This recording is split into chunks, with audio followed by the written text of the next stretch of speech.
Merci d'être avec nous pour vous informer sur le sport congolais en général et aussi à l'international. Marvin Sondé, Achille Zikutoto et Bello Kisikila sont avec moi sur le plateau. Une petite pause, on se retrouve juste après.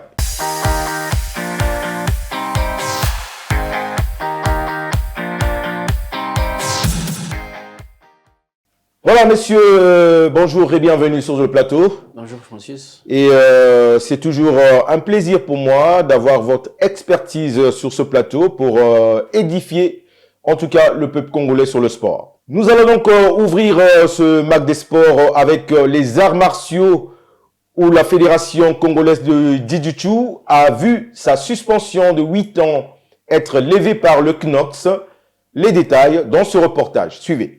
Suspendu pendant 8 ans à cause des conflits internes entre les dirigeants, la Fédération congolaise de Jiu-Jitsu a vu sa suspension levée par le Comité national olympique et sportif congolais il y a quelques jours. Cela grâce au plaidoyer du président de la Fédération congolaise de judo, Francis Atta, et celui de la Fédération congolaise de Wushu, Steve Kuma.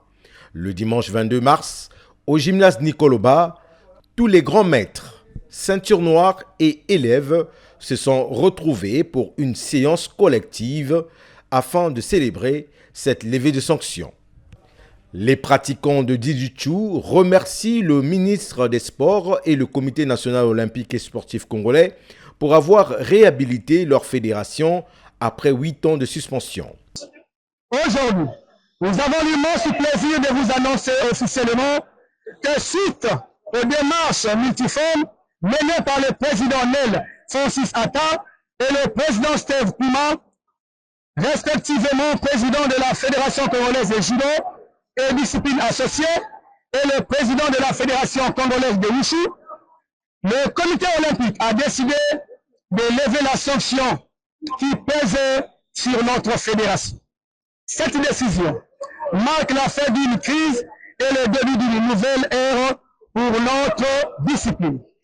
Nous tenons à remercier en premier lieu le comité olympique et le ministère de la jeunesse et des sports et de l'éducation civique pour leur écoute et leur volonté de remettre le Jiu-Jitsu au centre de nos préoccupations.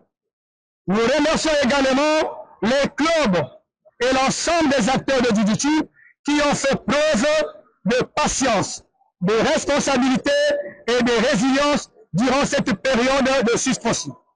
Dans les jours à venir, une commission sera mise en place pour la reprise des activités de cette fédération et de préparer l'Assemblée générale élective à venir afin de permettre à cette fédération d'avoir à nouveau un président élu. Voilà, de retour sur ce plateau. Alors, Marvin Sondé, on vient de voir là donc cette levée des suspensions de la Fédération congolaise de Jiu-Jitsu.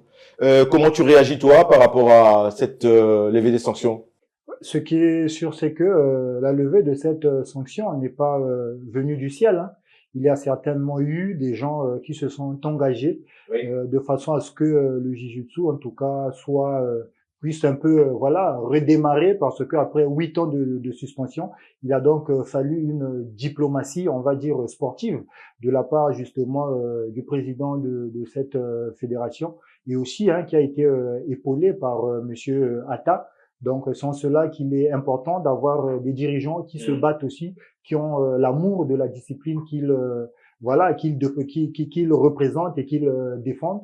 Et donc, étant donné que cette suspension est levée, on espère bien que les choses vont bouger, parce qu'après 8 ans d'immobilisme, on comprend qu'il y a des combattants qui ont peut-être aussi perdu certains automatismes. Donc, il est grand temps que le travail se fasse de fond en comble pour relancer cette discipline qui était tant attendue par les Congolais. Alors, Achille Zikutoto, tu avais suivi de près la crise de cette fédération. Maintenant que les choses se remettent en place, 8 ans de suspension de leur fédération, est-ce que tu penses que ça va leur donner une leçon et qu'ils vont peut-être plus tomber dans ces travers? Ben, je pense que c'est déjà une bonne chose, comme a dit Marvin, que cette fédération sorte de son hibernation à cause d'une sanction qui leur avait été infligée par le comité national olympique et sportif congolais. Et donc, c'est bien d'être réhabilité. Maintenant, le plus dur, c'est de remettre tout, de réorganiser justement cette fédération, réorganiser notamment les ligues, les sous-ligues. C'est le plus grand travail avec ces périodes extrêmement difficiles que le sport congolais traverse. On reste dans cette thématique de suspension. La fédération congolaise, on va passer au basket. La fédération congolaise de basketball et ses partenaires, je précise bien, et ses partenaires ont fait le versement de 300 000 $ en francs CFA. Ça fait presque 170 millions de francs CFA pour éponger la dette du FIBA afin justement de lever la sanction du Congo qui a déjà totalisé plus de 9 ans. Alors messieurs, votre réaction sur cette démarche de la FECOCET. Je commence par Elo justement qui a terminé. Je ne sais pas si ce lundi est une journée de félicitations et de bonnes nouvelles. Moi, je pense que il faut le reconnaître 9 ans après, où le Congo est suspendu de la part d'un FIBA. Et nous voyons aujourd'hui le Congo et on voit de quitter cette étape de la suspension puisque en payant déjà ce que la FIBA demandait, c'est une bonne chose. C'est une bonne chose pour nous et surtout pour les basketteurs qui ont longtemps travaillé dans le vide puisque vous organisez un championnat en interne pour ne pas sortir. Il n'y a pas d'engouement, les acteurs se donnent pas, mais tellement ils aiment la chose, ils se donnent corps et âme. Et la fédération aussi n'a pas baissé les bras, c'est la promesse. C'est comme ça qu'on reconnaît aussi un dirigeant. Il promet, il réalise. Que non, l'objectif de cette année est de lever la suspension au niveau de la FIBA. C'était la promesse de l'Assemblée générale. De l'Assemblée générale à part du président Makaya Matev, je pense que c'est une bonne chose. Alors, Achille Zikutoto, est-ce que aujourd'hui on peut dire que le Congo n'est plus suspendu et peut maintenant penser à participer aux compétitions telles que les éliminatoires de l'Afrobasket? Est-ce que dans les conditions actuelles on peut dire ça ou il faut encore attendre, marcher un peu comme on marche sur les œufs? Alors, malheureusement, on ne peut pas encore se dire aujourd'hui que la suspension du Congo est levée. Ce qui est sûr, ce qui est officiel, c'est que le Congo a versé la somme d'argent, comme tu l'as indiqué, en valeur de francs CFA, c'est plus de 170 millions de francs CFA. Et il faut rappeler que les 170 millions de francs CFA, c'est la somme que le Congo est allé négocier dès que le président Makaya Matev a été élu. Il est allé voir justement les responsables de FIBA Afrique pour négocier, de FIBA membres pour négocier justement cette dette-là qui était quasiment le triple de ce que le Congo a payé. Donc c'est déjà une bonne chose. Maintenant, ce qu'il faut attendre, c'est la notification du FIBA pour dire oui, le Congo a fait son versement. Nous levons la sanction du Congo. La bonne nouvelle, lorsqu'on a payé, c'est déjà une bonne chose, mais attendons l'officialisation. Alors Marvin, toi, comment tu réagis quand tu sais que la Fédération congolaise de basketball s'est battue avec ses partenaires et ce sont les francs propres, on peut dire ça aujourd'hui, comme ça, de la fédération qui a épongé cette dette? Comment tu réagis? Bon, d'abord, c'est un sentiment de satisfaction qui m'anime parce que je crois que c'est quand même une porte qui était restée fermée longtemps, qui est en train de s'ouvrir, même si on n'a pas encore un retour, c'est-à-dire une notification officielle qui lève cette sanction. Mais je crois que ça va tomber d'ici peu parce que le fait déjà que la FIBA ait accepté ses sous, ça montre déjà que ce qui reste n'est que question de formalité et de temps. Et pour moi, je crois que c'est aussi la résultante, on va dire, de la détermination, de la gestion intelligente de Monsieur Matev, depuis qu'il est à la tête de cette fédération. On sent que les choses, les lignes sont en train de bouger. Sans cela, qu'il est important d'avoir à la tête d'une fédération quelqu'un qui a l'amour de la chose, qui est vraiment passionné, parce que en ce moment-là, il y a vraiment de la transcendance. Même si vous voyez un obstacle, mais lui, avec sa détermination, avec son intelligence, en tout cas, il peut aller au-delà de cet obstacle et c'est ce que nous voyons. il a mobilisé en tout cas les fonds avec ses partenaires. C'est comme pour dire que quand vous avez la volonté, quand vous cherchez bien, vous trouvez. Et donc, je pense bien que le basket congolais est en train de revenir peu à peu sur la bonne voie. Ouvrons maintenant la page football avec la FECOFOOT qui a tenu sa session ordinaire le samedi 20 mars dernier à son siège. Je vous propose de découvrir les conclusions de cette réunion dans ce reportage. Suivez. Cette session ordinaire du comité exécutif de la Fédération congolaise de football avait une atmosphère très particulière à cause de l'absence du président de la FECOFOOT, Jean-Guy Blaise Mayoulas, condamné à la cour criminelle de Brazzaville, dont le COMEX a pris acte. Le comité exécutif a pris acte de l'arrêt de la cour d'appel de Brazzaville siégeant en matière criminelle, ce qui, de facto, rend nécessaire l'activation des mécanismes de suppléance prévus par les statuts en ses articles 37 alinéa 9 et 41 alinéa 6 pour garantir la continuité du fonctionnement de l'institution. Le bureau exécutif du COMEX a éclairci l'opinion nationale sur une nouvelle pétition signée par 15 clubs appelant la FIFA à venir installer un comité de normalisation en lieu et place du COMEX de la FECOFOOT. Le comité exécutif a examiné le point relatif à un certain collectif de 15 clubs dont seuls 5 font partie de l'Assemblée générale, ayant demandé à la FIFA la mise en place d'un comité de normalisation. Le comité exécutif tient à souligner que ce collectif n'a aucune existence légale. En plus, certains signataires de ce collectif font l'objet d'une suspension de la FIFA. Henri Nzanga dirigera aux destinées de la FECOFOOT conformément au statut de cette fédération, appelle la communauté du football à l'unité et la cohésion afin de mener à bien les missions qui lui sont assignées jusqu'à la fin du comité exécutif en place. Voilà, alors je reviens sur Marvin qui avait terminé parce que pour faciliter un peu le tour de parole, Henri Nzanga, premier vice-président de la FECOFOOT, va assurer la continuité de la gestion de cette structure qui est la fédération. D'après les statuts de cette fédération, quelle est ton analyse à toi en voyant ce reportage rapidement, parce qu'il ne nous reste plus beaucoup de temps, les gars? D'abord, la première des choses, on a pris conscience d'une évidence. Le président du COMEX qui était là, Mayoulas, frappé justement par cette décision de justice, ne peut donc plus jouir pleinement de ses fonctions. Et donc, conformément au texte, on sent qu'il y a quand même le respect des textes. C'est déjà une bonne chose de la part de ceux-là qui sont là pour prendre la relève, pour assurer l'intérim.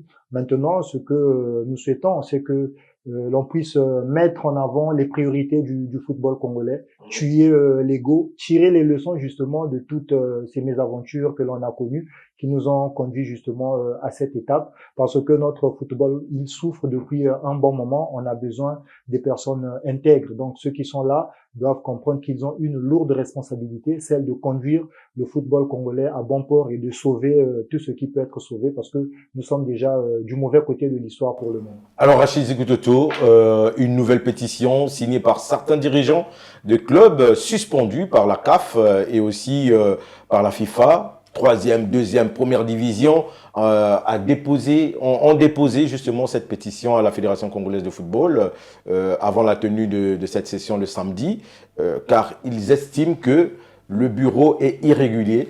Donc, toi, comment tu réagis par rapport à cela? C'est comme si ces dirigeants veulent voir complètement le football congolais dans le chaos, rien ne doit se faire pour eux. Bon, en tout cas, rapidement, en tant que chroniqueur, c'est un peu dérangeant justement parce que c'est le même modus operandi. Oui. Comme lors du début de la crise, voilà, il y avait des pétitionnaires et là, c'est 15 clubs et il se dirait qu'il n'y a que 5 clubs qui appartiennent à l'Assemblée générale justement de la Fédération congolaise de football. Ça pose beaucoup de problèmes. Ouais. Le deuxième problème, c'est qu'il y a, je ne vais pas citer, je n'ai pas besoin de faire l'autre publicité parce que lorsque vous êtes sanctionné, ça veut dire que vous posez problème à la famille du football. Il y a des gens qui sont sanctionnés Oui. par le FIFA tribunal arbitral du sport, donc le TAS, l'institution judiciaire reconnue par la FIFA, ils n'ont même pas encore payé les amendes. Les amendes qui leur quand vous êtes concernent. condamné, Ouais. il faut payer les amendes. Ils ne les ont pas encore payées.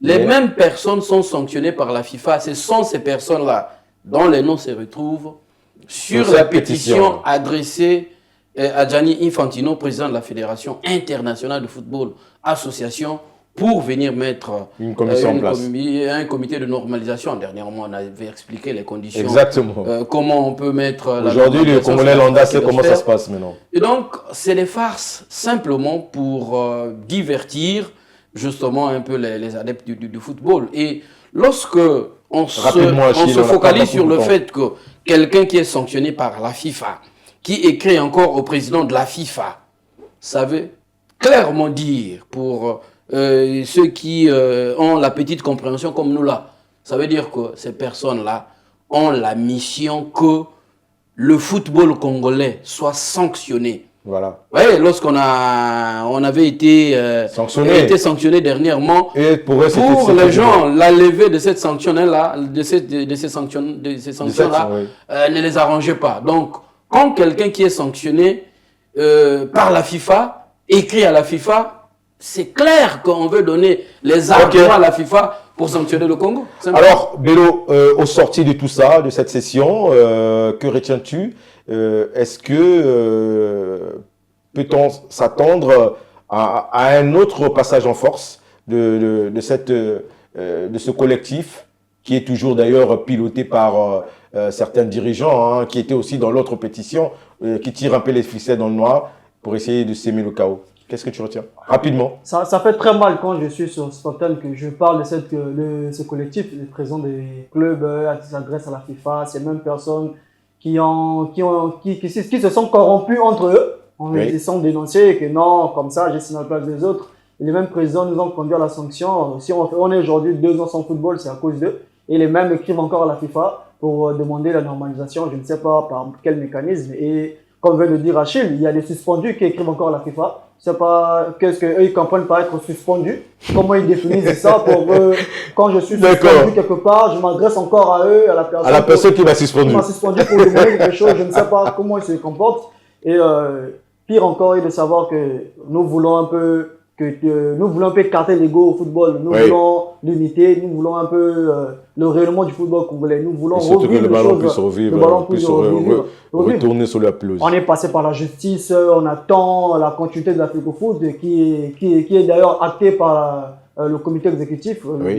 Les choses doivent reprendre. On espère que le ministre des Sports va ouvrir les stades pour qu'on lance même la Coupe du Congo. C'est ça le plus important pour nous, en fait. C'est ça le plus important pour la Coupe du Congo pour voir une équipe congolaise l'année prochaine encore en coupe africaine. On reste dans le football pour parler de Assoto qui s'est fait éliminer hier par rapport à son quart de finale retour qui s'est joué au Caire en Égypte, 2-1. Ils ont perdu face aux Amalek.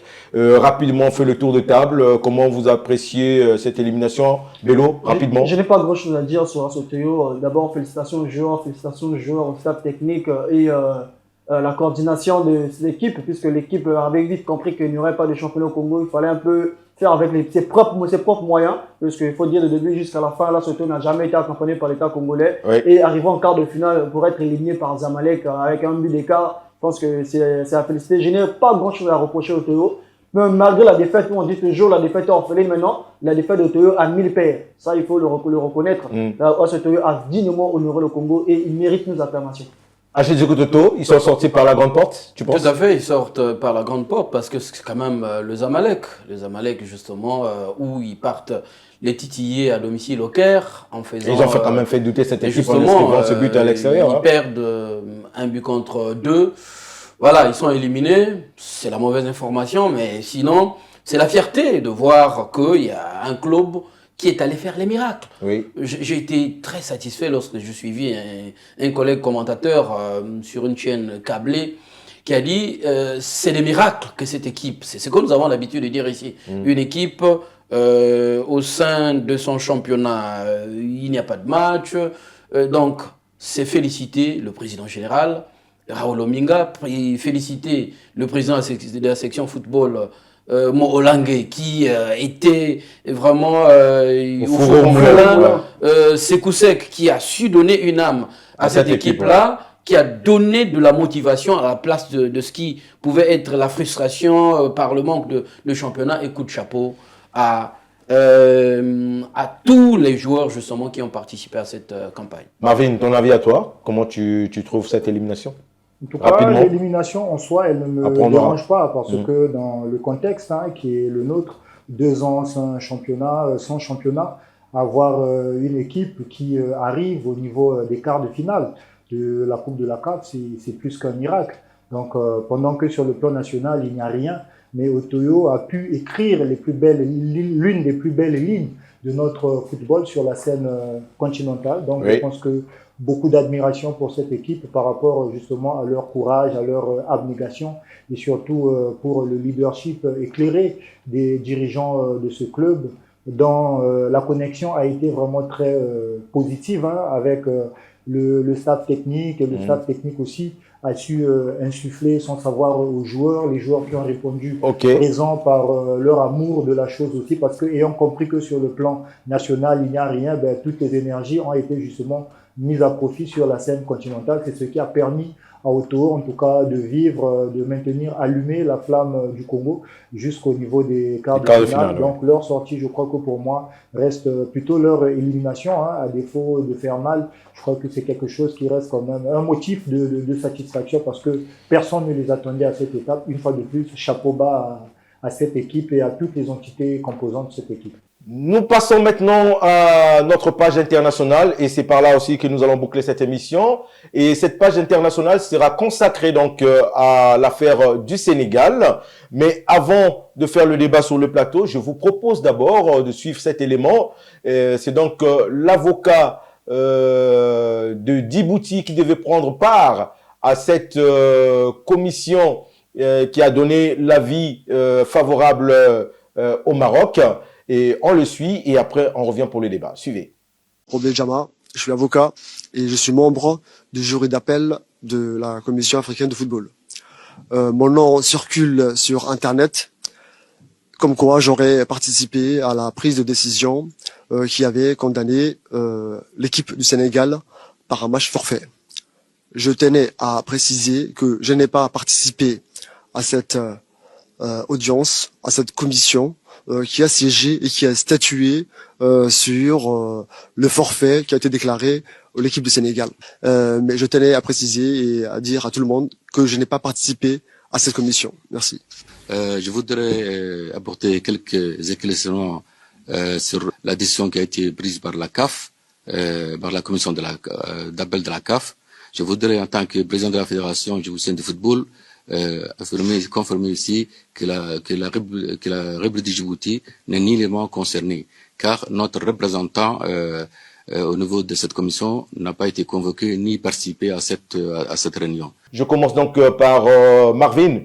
Marvin, comment as-tu réagi quand tu as eu la nouvelle de cette du Sénégal, de la CAF, qui donne donc raison au Maroc par rapport à cette Coupe d'Afrique que le Sénégal a d'ailleurs remportée, comme tout le monde l'a vu sur le terrain.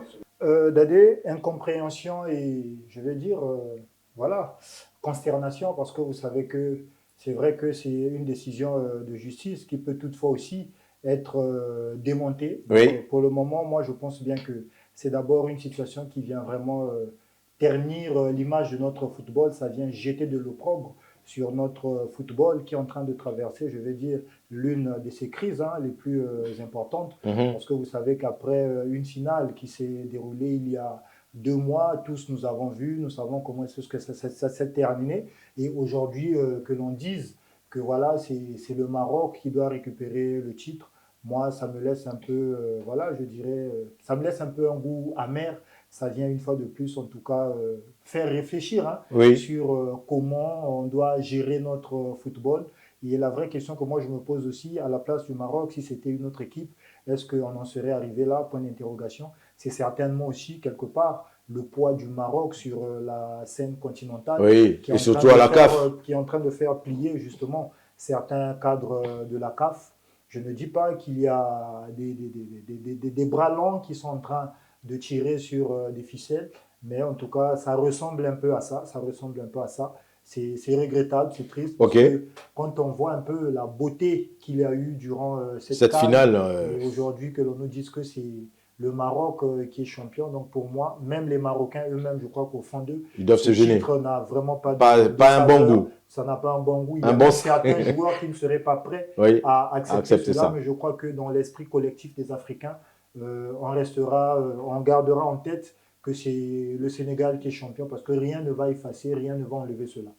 Alors, Achezi Kototo, à voir tout ce qui se dit, on a été faire des recherches, tous on est partis voir un peu les textes de gauche à droite, mais le président de la Fédération congolaise de la Fédération marocaine de football, qui est le premier vice-président de la CAF, connaissait aussi très bien cette loi et il pouvait aussi avoir la possibilité de dire à ses joueurs de ne pas revenir sur le terrain pour faire appliquer cette loi. Et d'après aussi certaines informations qui circulent, l'arbitre central qui est de la RDC a voulu justement appliquer la loi dès le retour des joueurs du Sénégal sur le terrain. D'ailleurs, il devait donner donc un carton jaune à tout un chacun et siffler la fin du match, mais la commission arbitrale a interdit de le faire. Et voir tout ça, et voir aussi la démarche du Sénégal aujourd'hui qui va au TAS. Que peut-on attendre de cette démarche du Sénégal? Toi, tu as été faire aussi des recherches comme moi. Est-ce qu'il y a une chance de voir le Sénégal garder son titre? Mais tout à fait, il y a une chance que le Sénégal ait gain de cause. Parce que, premièrement, pourquoi le jury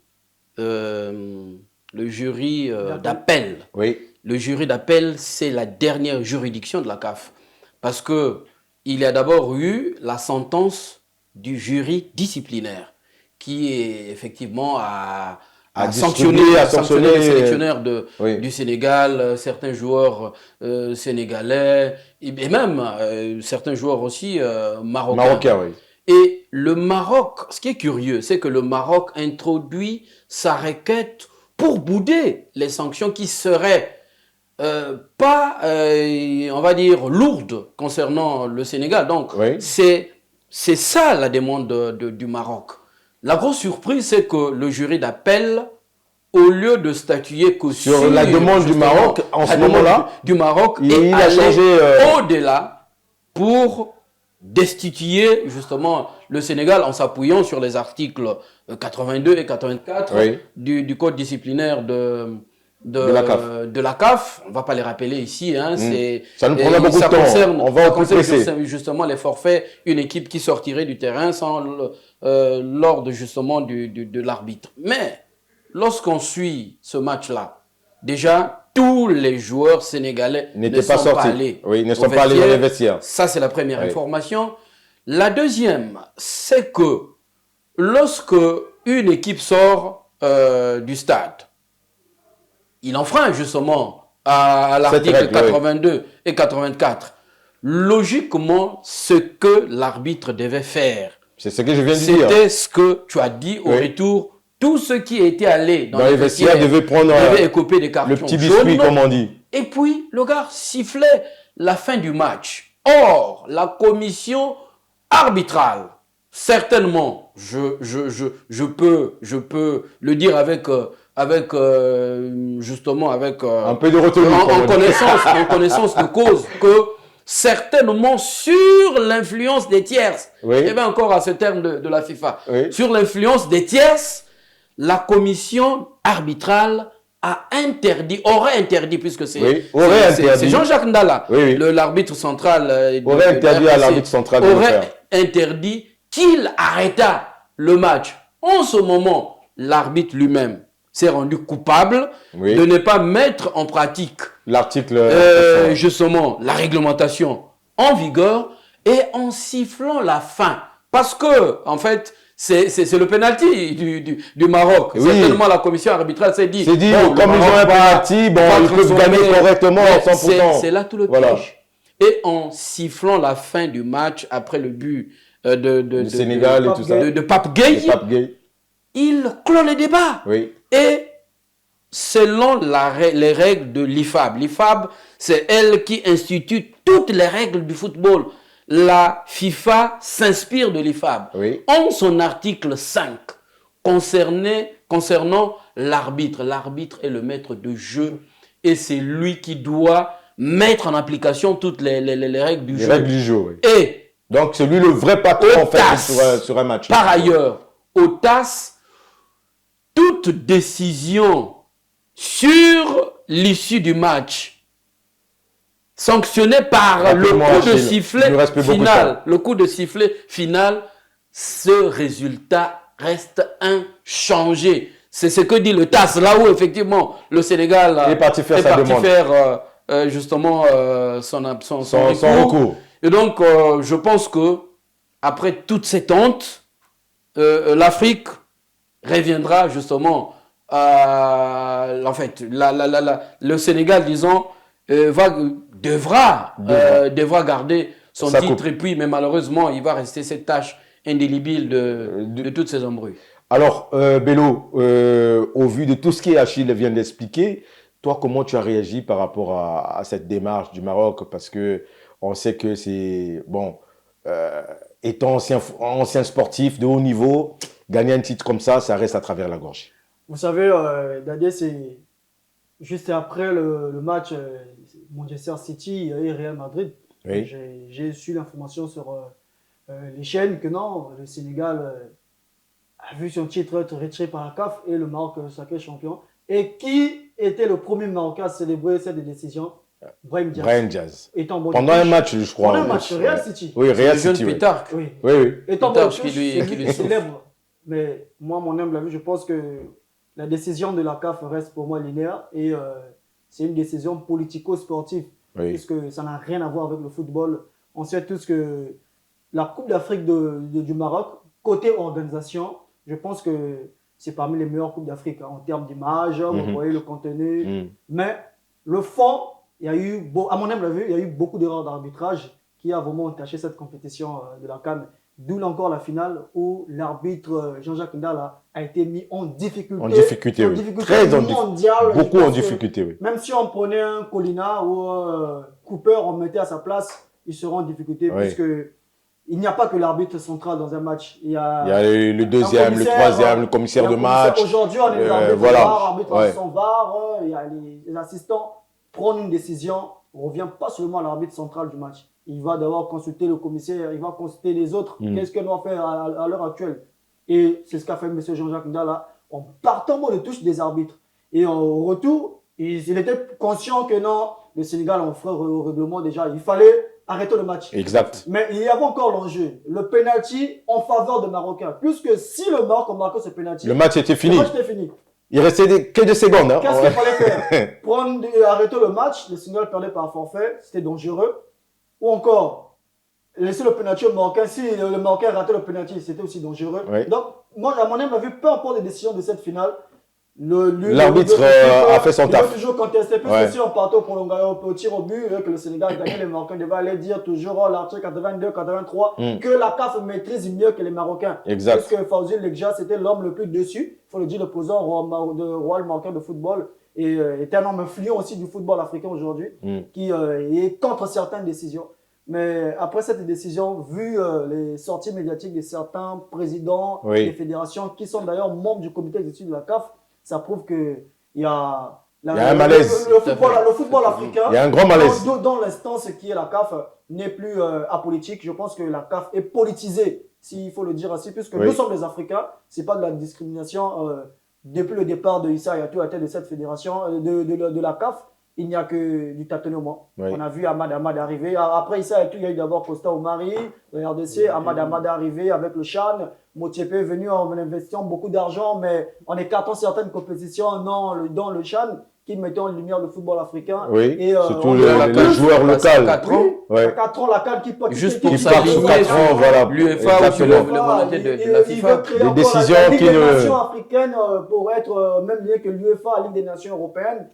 Et je pense que M. Motiepe et la CAF, ils doivent comprendre que le football est régi par les lois et les textes. Et les Marocains doivent aussi savoir que le football se gagne sur le terrain. Un match de football est homologué par l'arbitre. Dès que le coup de sifflet final, c'est le résultat qui doit être homologué. Donc, aller au TAS, jury d'appel, à mon avis, même si le TAS donnait raison aux Marocains, ce sera une Coupe d'Afrique de honte. Oui. Le Maroc ne peut pas se comporter de la sorte. Une grande nation exemplaire qui, aujourd'hui, 3 clubs en demi-finale de la Ligue des Champions, en Coupe africaine interclub, veut aller réclamer le trophée dans les bureaux. Je pense que c'est une honte. C'est pas l'image que nous voulons voir du Maroc. C'est quand même un demi-finaliste de la Coupe du Monde. Ah, oui. Aller réclamer un trophée dans un bureau, je pense que c'est honteux. Ils sont en train de en tout cas, ça n'a pas... l'image du football africain et surtout du Maroc. Ok. En tout cas, cette démarche du Maroc va pas vraiment le rendre service, surtout lors de la prochaine Coupe du Monde.